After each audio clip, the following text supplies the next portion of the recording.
정규야, 네. 너 요즘에 뭐에 의지하고 있어? 의지하는 게 뭐야? 저요? 의지하는 거. 의자에 의지하고 있어요. 네, 지금 아주 편해요. 아주 좋아요. 아, 왜 그러니? 아주 좋아요. 나는 이제 요즘에 운동. 운동. 그다음에 예쁜 내 새끼들. 의지한다. 니들이 잘 모르는 게 있어. 뭐야? 자고로 잠이 보약이라고 그랬어요. 사람은 잠을 자야 돼. 야. 그래서 지금 잠을 지금 자고 있는 잠에 거야? 의지하는 거야? 수업 시간인데? 눈 떠! 자면 안 되겠니?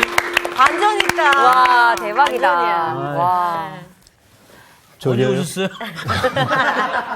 내가 안 보이죠? 졸려서. 여러분 지금 얘기 들어보니까 무엇을 의지하고 사나 이런 얘기 나눴는데 네. 진지한 얘기도 있고 장난스러운 얘기도 있고 그렇죠.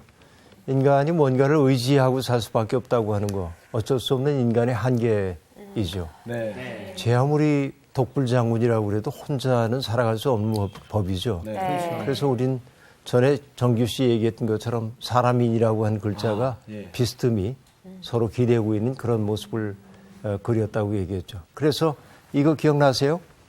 우리가 했던 얘기.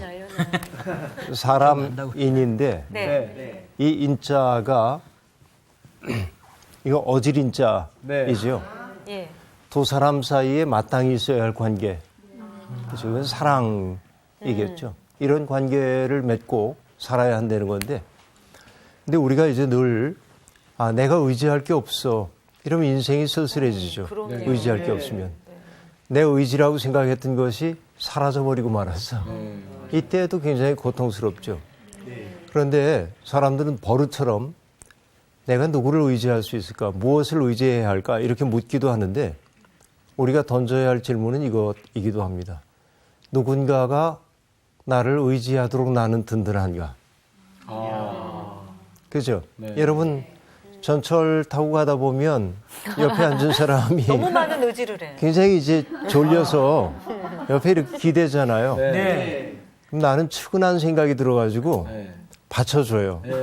얼마나 힘들면 저럴까. 역시. 근데 어떤 사람들은 이런 사람들이죠.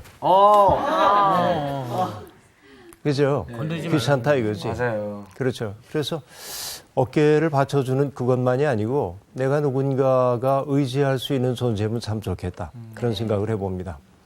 일전에 우리 그 선배 목사님 교회를 갔더니 십자가가 교회 앞에 걸려 있는데 그렇게 이쁜 십자가는 아니었어요. 그래서 저건 뭘로 만들었어? 물어봤더니 이분 얘기가 그겁니다. 산에 나무를 심거나 길거리에 가로수 조성해 놓으면 바람에 넘어가지 말라고 버팀목을 만들어 세워주죠. 이렇게 바람이 불어도 버팀목 때문에 안 넘어가잖아요. 그래서 근데 이 나무가 든든히 선 다음엔 버팀목을 제거해 버리잖아요. 네네. 그래서 버림받은 버팀목을 가지고 십자가를 만들었다는 거예요. 그렇죠. 십자가의 운명이 그런 거 아니에요? 누군가에게 버팀목이 되어주고 그렇죠. 그리고 버림받고 어떻게 보면 그래서 예민한 그 목사님은 저거야말로 십자가이겠다. 그래서 그거로 십자가를 만들어서 세워놨더라고요. 그러니까 뭐든지 의미 부여를 어떻게 하느냐에 따라서 달라지는 거죠. 자, 오늘 우리가 정말로 의지할 것은 무엇인지 한번 살펴보기 위해서 오늘 우리가 함께 공부하게 될 시편은 시편 11편입니다. 1편. 오늘 수업 시편 9강 터가 무너질 때. 나온 씨부터 낭독을 해 주시죠. 내가 여호와께 피하였거늘 너희가 내 영혼에게 새같이 내 산으로 도망하라 함은 어찌함인가. 악인이 활을 당기고 화살을 시위에 먹이며 마음이 바른 자를 어두운 데서 쏘려 하는도다. 터가 무너지면 의인이 무엇을 하랴. 여호와께서는 그의 성전에 계시고 여호와의 보좌는 하늘에 있으며 그의 눈이 인생을 통촉하시고 그의 안목이 그들을 감찰하시도다. 여호와는 의인을 감찰하시고 악인과 폭력을 좋아하는 자를 마음에 미워하시는도다.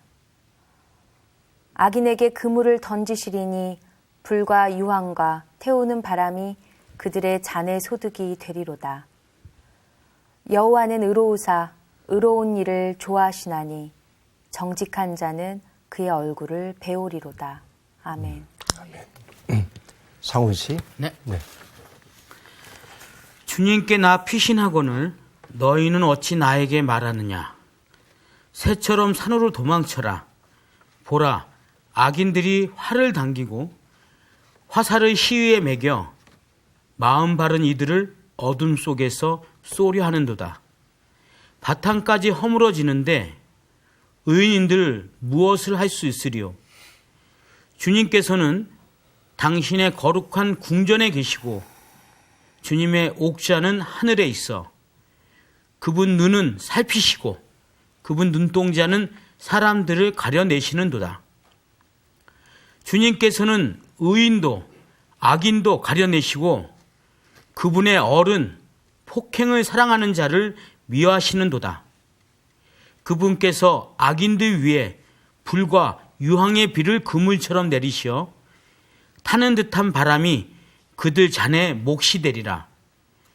주님께서는 정의로우시어 정의로운 일들을 사랑하시니 올바른 이는 그분의 얼굴을 뵙게 되리라. 네. 미란 씨. 내가 주님께 피하였거늘 어찌하여 너희는 나에게 이렇게 말하느냐.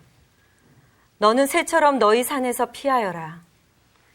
악인이 활을 당기고 시위에 화살을 메어서 마음이 바른 사람을 어두운 곳에서 쏘려 하지 않느냐. 기초가 바닥부터 흔들리는 이 마당에 의인들인들 무엇을 할 수 있겠는가.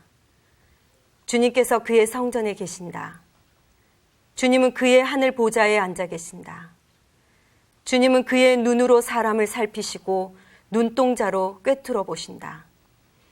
주님은 의인을 가려내시고 악인과 폭력배를 진심으로 미워하신다. 불과 유황을 악인들 위에 비오듯이 쏟으시며 태우는 바람을 그들의 잔의 몫으로 안겨주신다. 주님은 의로우셔서 정의로운 일을 사랑하시는 분이시니 정직한 사람은 그의 얼굴을 뵙게 될 것이다. 네. 정규 씨. 네. 나 야훼께 피신하거늘 너희 어찌 나더러 이런 소리 하느냐. 새처럼 산으로 도망쳐라. 보라, 악인들이 활을 당겨 시위에 살을 먹여 어두운 곳에서 의인을 쏘려 하지 않느냐. 기초가 송두리째 무너지는 이 마당에 의롭다는 게 무슨 소용이냐. 그러나 야훼께서는 당신 성전에서 하늘 높이 옥좌에 앉으셔 세상을 두루 살피시고 사람들을 눈여겨보고 계신다. 죄 있는 사람, 죄 없는 사람을 가려내시며 폭력 쓰는 자를 몹시 미워하신다. 숯불과 유황을 악인 위에 쏟으시며 불바람을 그들 몫으로 안겨주신다. 야훼, 공정하시어 옳은 일 좋아하시니 올바른 자 그 얼굴 뵙게 되리라. 네. 오늘 우리가 함께 낭독한 이 시는 여러분 어떻게 보면 탄식하는 것처럼 들리기도 하고 네. 그렇죠.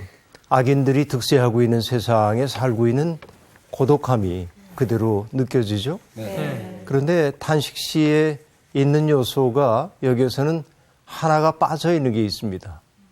뭐였죠? 내가 이렇게 고통을 겪습니다 하는 얘기 다음에 나중에는 꼭 하나님 어떻게 해 주십시오 하는 간구가 있었는데 여기에는 그런 간구의 내용이 안 나옵니다. 그러네요. 그렇죠. 11편을 보니까 하나님 앞에 이렇게 해 주세요 이런 말이 없습니다. 다만 기술하고 있습니다. 여호와가 다스리고 있는 세상의 모습이 어떠한지에 대한 이야기만 해내고 있어요. 그래서 우리는 이 시를 탄식시로 보기보다는 나중에 이 시인이 나는 하나님만 의지합니다 하는 말 때문에 하나님에 대한 신뢰의 시로 그렇게 읽습니다.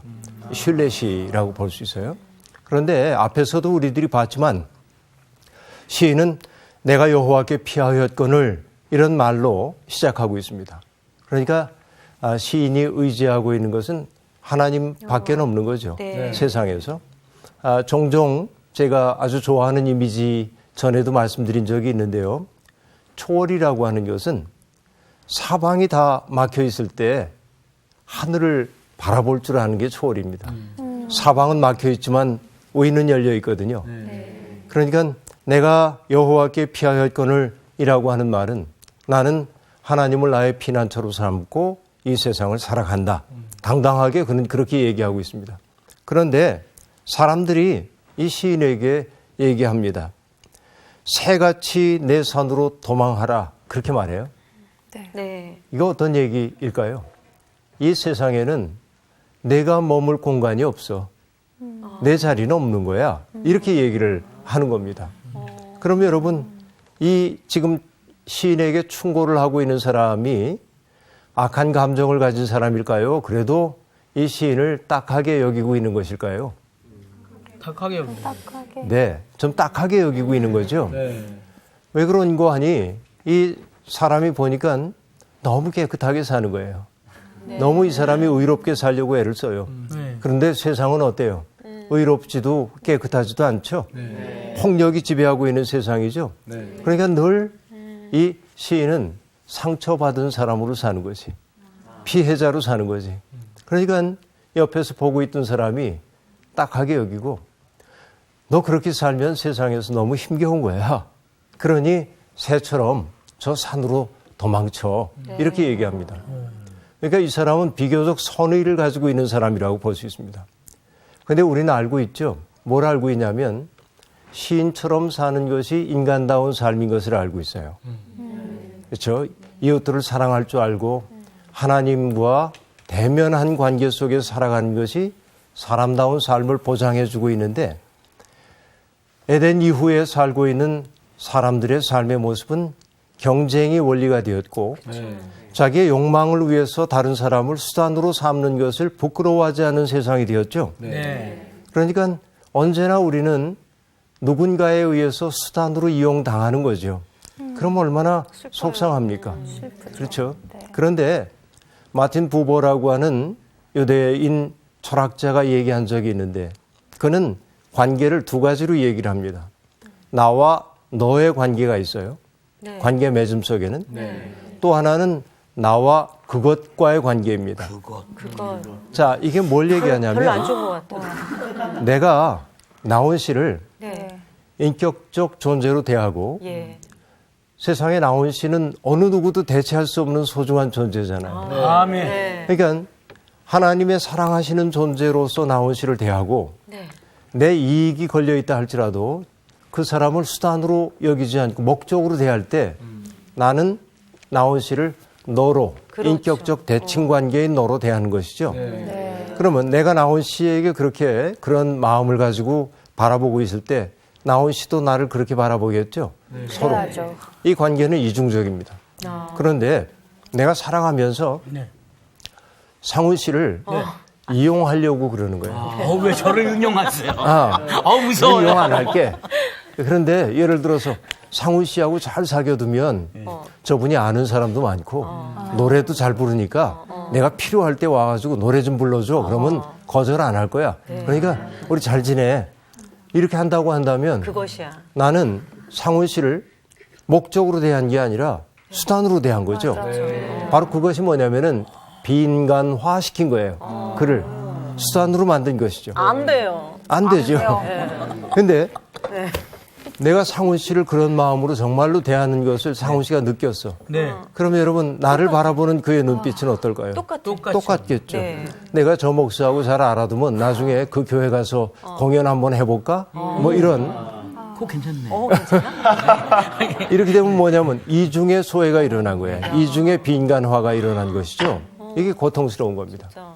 인간 세상은 정말 그런 나와 너의 관계를 맺으며 살아갔으면 좋겠는데 대부분의 인간 관계는 그렇지 못하고 누군가를 수단으로 삼습니다.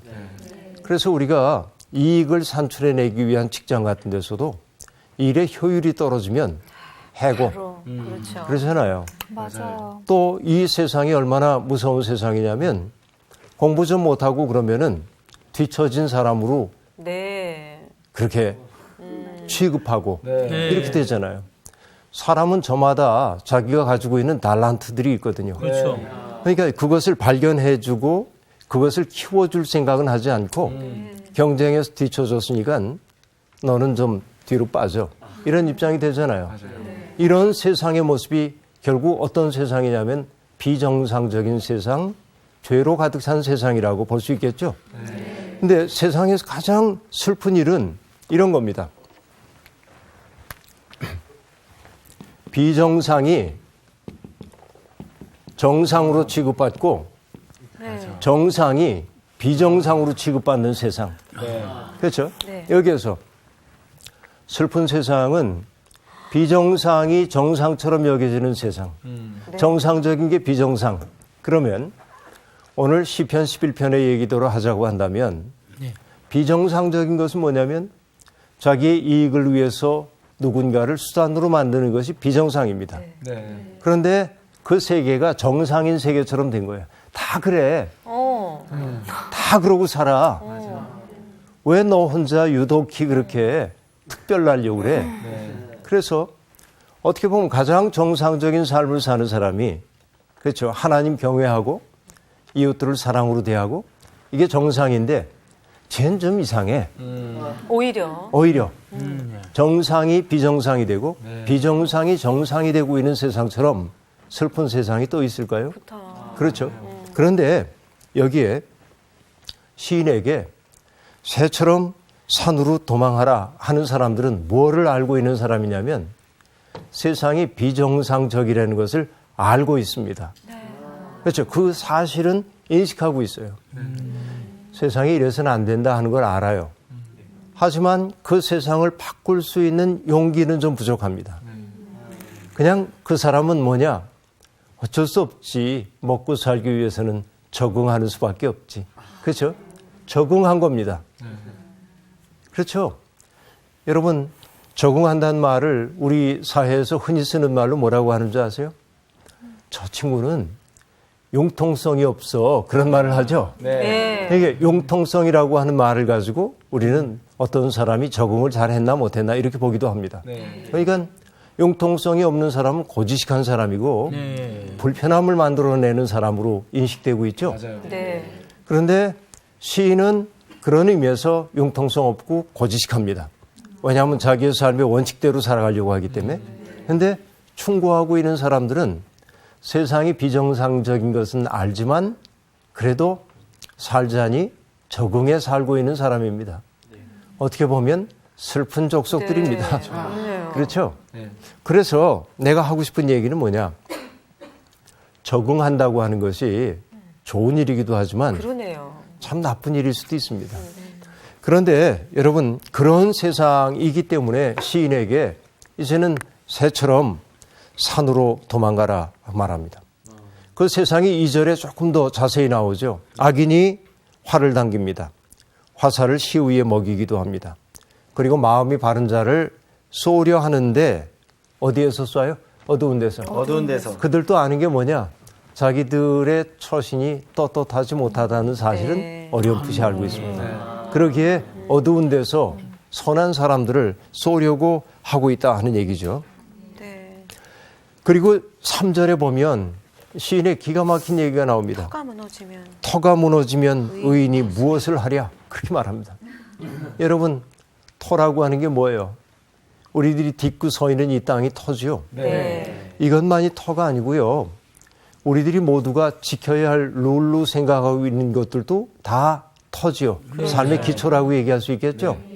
그런데 터가 무너집니다. 이게. 자, 내가 여기는 정말 흔들림 없는 확고한 반석이야 생각하는데 이게 갑자기 움직여요. 우리 동양의 옛날 얘기 가운데 그런 거 있잖아요. 어디 가가지고 섬에 가서 집을 짓고 살았는데 나중에 보니까 섬이 움직여요. 나중에 알고 보니까 고래 등 위에다가 집을 지은 거지. 그렇죠. 그것처럼 내가 살고 있는 터전이 흔들린다고 느낄 때 이 고통이 얼마나 크겠어요. 우리나라도 지진의 안전지대는 아니지만 그래서 때때로 지진이 오지만 미약하죠. 그런데 지진을 정말 경험한 사람들, 그들은요, 땅이 흔들리는 걸 느꼈어가 아니야. 정말 든든하리라고 생각했던 땅이 흔들릴 때 자기의 세계관이 무너지는 것 같은 공포를 느꼈다는 얘기를 어느 소설가가 하는 얘기를 들었어요. 그렇죠? 땅이 흔들리는 것만이 문제가 아닙니다. 인간의 가치들이 흔들리기 시작해. 우리가 함께 지켜가기로 암묵적으로 합의한 것들이 있잖아요. 옛날에 우리 어땠습니까? 어른들이 젊은이들에게 꾸지람도 했잖아요. 자네 그러면 안 되네. 그렇죠. 난 모르는 사람이라고 그래도. 그래도 그 어른이 얘기하시니까 죄송합니다 하고 듣죠. 네. 요즘은 어른들이 젊은이들에게 충고 못 합니다. 그죠? 골목 가다가 그 학생들이 담배 피고 있고 그러면 너희 놈들 옛날에 그랬는데 요즘은 못 본 척하고 지나가는 게 대부분입니다. 왜냐하면 룰이 무너졌어. 우리가 어른들에 대한 존중심 같은 것들이 사라졌죠. 룰이 무너진 세상, 이게 터가 무너진 세상입니다. 그런데 슬픈 게 뭐냐면 가장 인생의 깊은 터가 되어줘야 하는 것이 종교입니다. 그렇죠? 종교라고 하는 것은 여러분, 종교는 마루종자하고 이렇게 쓰잖아요. 종교. 가르친다 하는 얘기죠. 으뜸되는 가르침이거든요. 사람이 어떻게 사는 게 인간인지에 대한 가르침이에요. 그러니까 사람이 사람답게 사는 방식을 종교가 가르쳐야 하는데 이 타락한 종교는 사람이 사람답게 사는 방법을 안 가르쳐 주는 거죠. 이렇게 되면 종교조차도 이제 터가 못 됩니다. 규범이 무너졌어요. 여러분 옛날 도덕 시간에 배웠을 거예요. 도덕이 무너지고 규범이 무너진 사회의 그 혼란된 상황을 얘기하는 단어가 뭔지 아세요? 아노미. 아노미 현상 들어보셨죠? 네. 청소년기에 많이 오죠. 네. 노모스라고 하는 말이 규범이란 뜻입니다. 그런데 아는 반대를 뜻하는 거죠. 규범이 무너진 거야. 그리고 새로운 삶의 룰이 안 생겨서 터전이 흔들리기 시작했어. 그렇죠? 그렇게 되면 여기 얘기합니다. 의인이 무엇을 하랴. 그렇죠? 오늘의 세계가 바로 이런 세상이 되어버리고 말았다 하는 얘기죠. 이전엔 모든 게 다 예측 가능했습니다. 우리가 어떻게 살면 안전하게 살 수 있는지 알 수 있었습니다. 그러나 지금 세상은 우리가 어떤 것도 예측할 수 없는 무서운 세상이 되어버리고 말았죠. 그런 세상, 터전이 흔들리고 있는 세상이니까 의인이라고 한들 별 수 없다. 이런 비관론이 사람들에게 이제 생기기 시작하는 겁니다. 의인이라고 해서 할 수 있는 일 아무것도 없다 하고 얘기합니다. 여러분, 우리도 살다 보면요. 세상이 너무 험하게 바뀌어가니까 우리 속에 이런 생각이 들어옵니다. 암만 애써봐도 세상 새로워지지 않아. 그렇죠? 그런 생각 들 때 있죠? 그런데 여러분, 에드먼드 버크라고 하는 사람이 있어요. 에드먼드 버크라고 하는 사람이 했던 유명한 얘기가 있는데 이렇게 얘기합니다. 악이 승리하기 위한 조건은 단 한 가지다. 자, 선과 악이 싸우는데 악이 승리하기 위한 조건은 하나밖에 없답니다. 그건 뭘까요? 선한 사람이 아무것도 안 하는 것이다. 그렇게 말했어요. 그렇죠. 우리는 흔히 그렇게 얘기합니다. 그거 계란으로 바위 깨기야. 안 돼. 아무리 해봐도 안 돼. 그렇게 얘기하죠. 그런데 여러분 어느 영화에서 얘기했던 것처럼 계란으로 바위 못 깨지만 계란은 부화해서 새가 되어 바위를 넘을 수 있다고 그러잖아요. 그렇죠? 그런 얘기를 제가 처음 들었는데. 그런 게 있어요. 그렇죠? 예. 영화 그런 게 있어요. 어쨌든 그런데 여러분 내가 보니까요.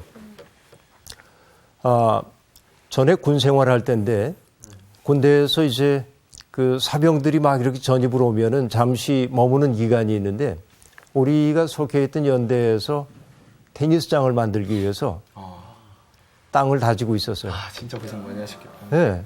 그런데 병사들이 저쪽 냇가에 가가지고 호박돌들을 가지고 와서 바닥에다 놓고 어떤 친구들은 해머를 들고 깨는 거예요, 이거를. 근데 두드려도 안 깨져요. 그렇죠. 안 깨져요. 여러 번 두드려도. 안 깨지네 하고 놔두면 안 깨진 상태일 거야. 8번 쳤는데 안 깨졌어. 근데 9번째 치는 순간 쫙 갈라져요. 그렇죠. 역사도 그런 거라고 나는 생각을 해요. 근데 우리는 지레 아무것도 하지 않고 세상 우리 암만 용을 써도 바뀌지 않아. 그렇게 얘기하는 거죠. 에드먼드 버크가 했던 얘기는 바로 그런 얘기입니다. 악이 승리하기 위한 조건 하나밖에 없어. 선한 일을 하는 사람들이 아무 일도 하지 않은 거다 말이죠. 그렇죠? 이렇게 얘기하고 있어요. 자, 악이 득세하고 있는 것 같은 그 세상에서 사람들은 몇 가지의 삶의 방식을 보여주기도 합니다. 첫째는 뭐냐면 동화되는 거예요. 그렇죠. 아까 얘기한 대로 적응하는 거고 거기에 기꺼이 길들여지는 거죠. 근데 약간 슬퍼. 그죠? 길들여진다는 건 좀 슬픈 일입니다. 길들여짐이 무조건 나쁜 건 아닙니다. 우리가 생텍쥐페리 어린 왕자를 보면 거기에서 여우가 어린 왕자에게 길들여진다는 말에 대해서 얘기해 주거든요. 그렇죠? 너하고 나하고 서로를 길들이게 되면 저 보리밭이 바람에 일렁이는 모습을 보면 내 금발머리를 내가 떠올리게 될 거야. 이게 길들였다는 거야. 이건 친밀한 관계를 맺은 거지. 아름다운 일이죠. 그러나 아까 얘기했던 길들여짐이라고 하는 거, 그것은 사각형인데 세상에 적응을 하다 보니까 뭐가 다 사라졌어. 여러분, 이게 얼마나 슬픈 줄 아세요? 나도 목사로 살다 보니까 뭐가 없어진 것 같아. 함부로 사람들한테 화낼 수도 없고. 맞습니다. 예. 그렇죠? 예. 그러니까 내가 이렇게 그 좋게 얘기하면 온유해진 건데 나쁘게 얘기하면 뭐가 좀 사라진 거지. 별로 재미는 없어요. 그 삶이. 근데 어떨 때 또 그런 생각이 들어요. 네. 너무 사람이 너 너무 모나지 않아? 음. 그러니까 너무나 일반적으로 다 모나지 않고 다 둥글둥글하게 살기 때문에 누가 조금만 모난 소리를 해도 넌 너무 모나지 않냐라고 얘기하니까 그 선을 어느 정도로 저기 해야 되는지를 네. 잘 모르겠어요. 그 기준 정하는 건 정말 어려운 문제이긴 해요. 그런데 어쨌든 이렇게 현실주의적인 선택은 동화되어 사는 거고 또 어떤 태도들이 있냐면 냉소입니다.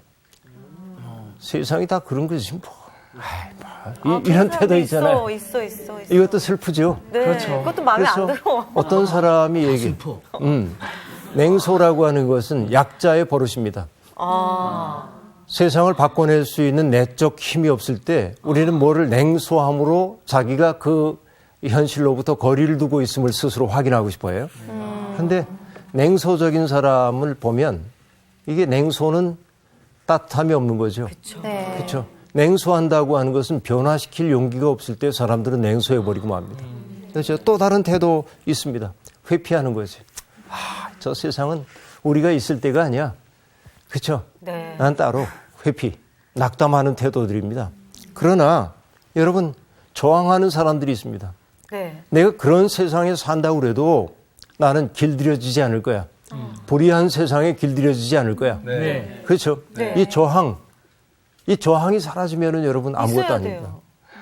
예언자는 어떤 사람이에요? 누가 저항했어요 지금? 아니요. 아니 그런 사람 꼭 있어야 된다고. 네, 그렇죠. 저항하는 사람, 아니오라고 말할 수 있는 사람. 여러분 아니오라고 말하는 능력이 우리 속에 있어야 합니다. 우리가 살고 있는 이 세상을 향해서 아니요, 이건 아니요, 이렇게 사는 건 아니요라고 말할 수 있는 능력이 우리 속에 있어야 하지요. 그래서 여러분 시인 가운데 도정환 선생님이 이런 얘기를 하네요. 그 시의 제목은 뒷자리라고 하는 시인데 그 일부분을 읽어드릴게요. 뒷자리. 자, 이렇게 얘기합니다. 맨 앞에 서진 못하였지만 맨 나중까지 남을 수는 있어요. 남보다 뛰어난 논리를 갖추지도 못했고 몇 마디 말로 대중을 휘어잡는 능력 또한 없지만 한 번 먹은 마음만은 버리지 않아요.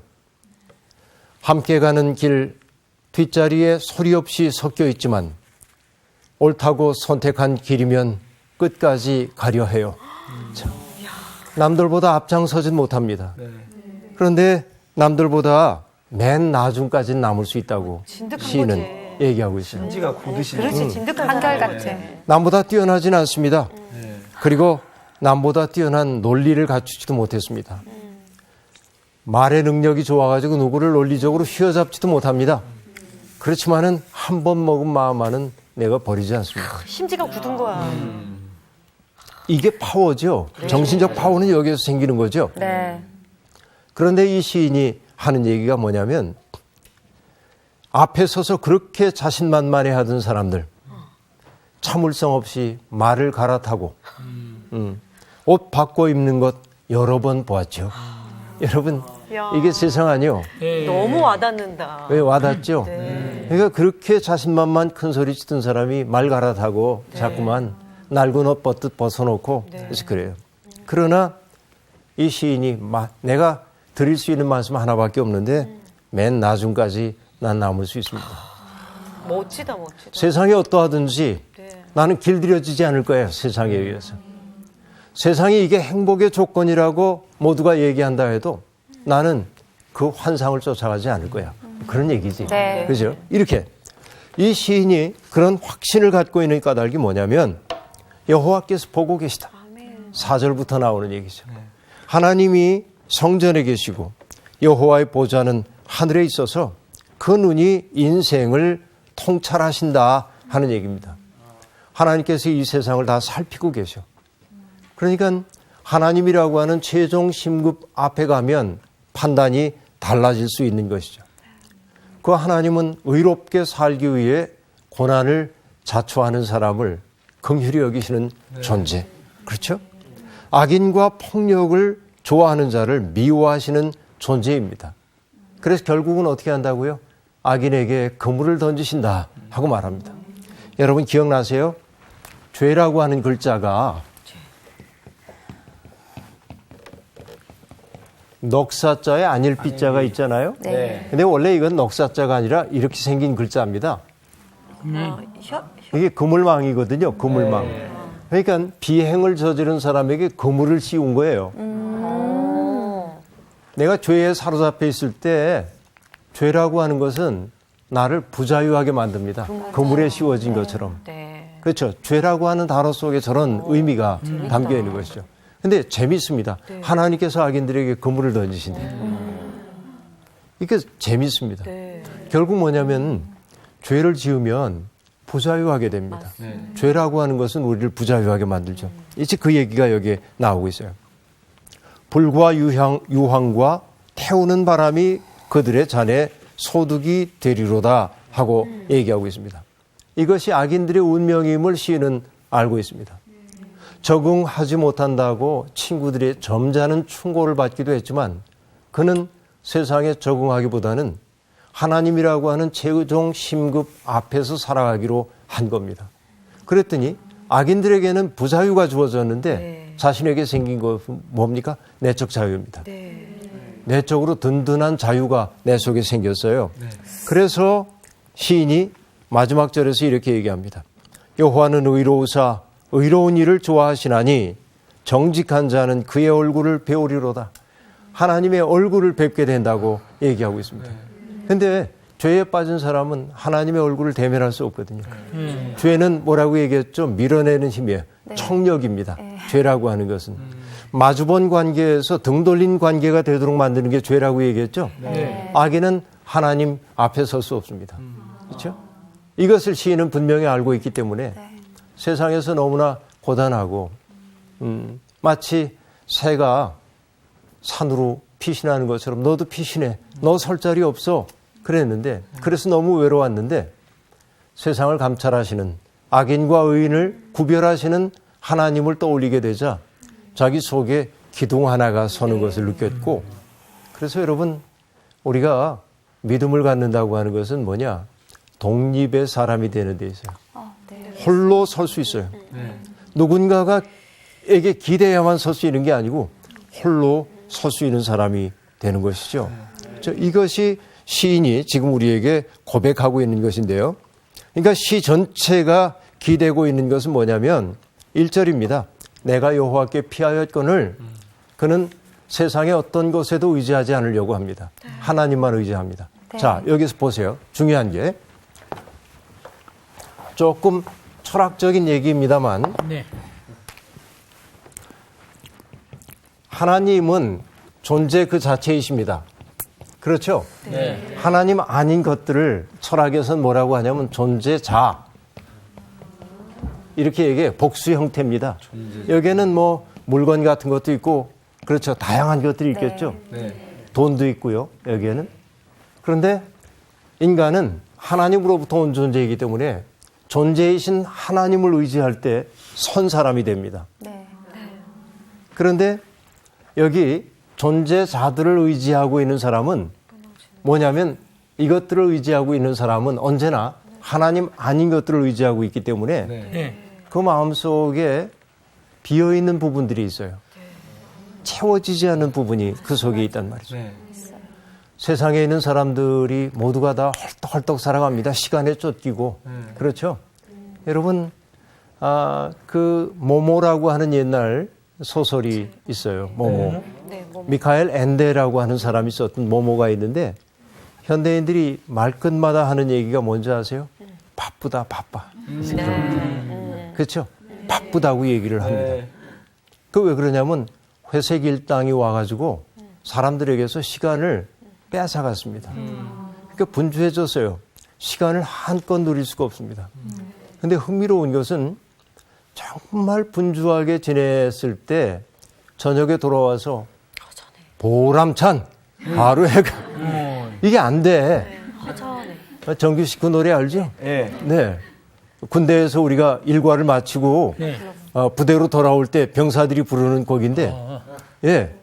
보람찬 하루해를 내가 마쳤다. 이렇게 얘기 못 해요.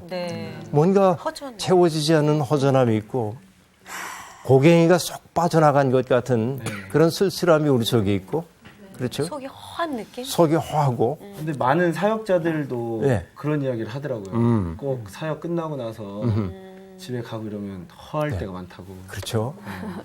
그래서 전에도 여러분들에게 한번 말씀드린 적이 있지만 여러분 이게 분주하다라고 하는 망자입니다. 분주할 망자. 그런데 이거하고 똑같은 글자가 어떻게 되어 있냐면 이질망이었나?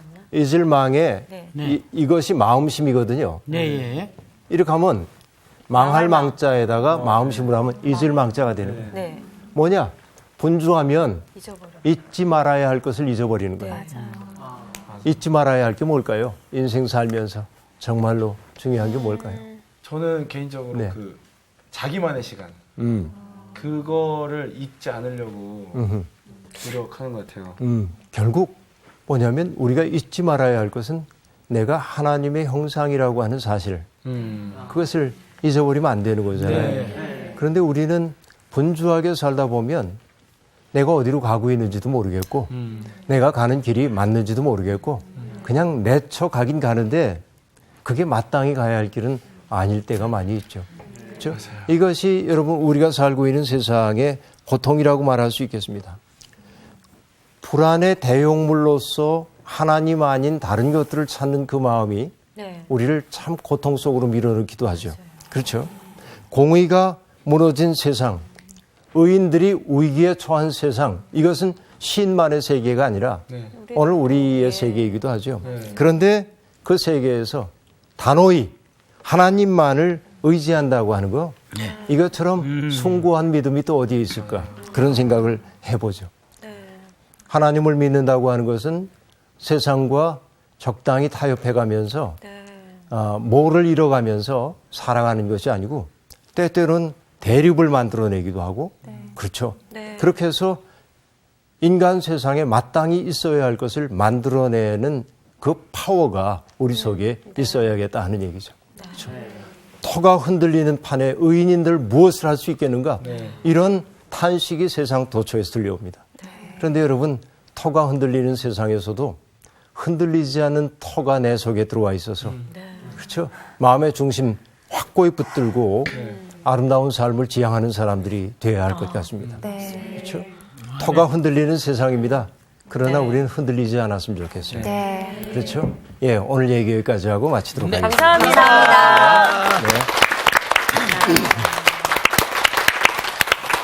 근데 상훈 오빠는 딱 봤을 때 누구보다 안 흔들릴 것 같은 외모잖아. 이렇게 다.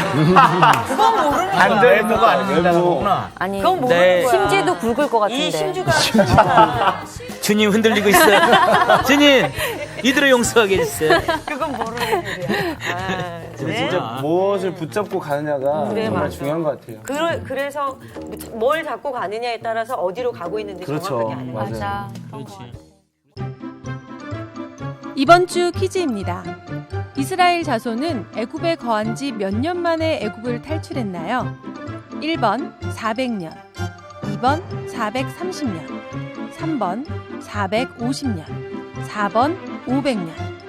정답을 아시는 분은 CBS 성서학당 홈페이지에 정답을 올려주시거나 우편으로 보내주시면 됩니다. 보내실 곳은 서울특별시 양천구 목동 서로 159의 1번지 CBS 성서학당 담당자 앞입니다. 연락처를 꼭 남겨주세요. 선정되신 분들에게는 대한성서공회에서 성경, 송태근 선생님의 쾌도남마 요한계시록, 쾌도남마 사도행전, 김기석 선생님의 시편 설교 모음 행복하십니까? 아니요, 감사합니다. 신우인 선생님의 이사여서 강의 예수님의 지문이 찍힌 책 가운데 하나를 드립니다.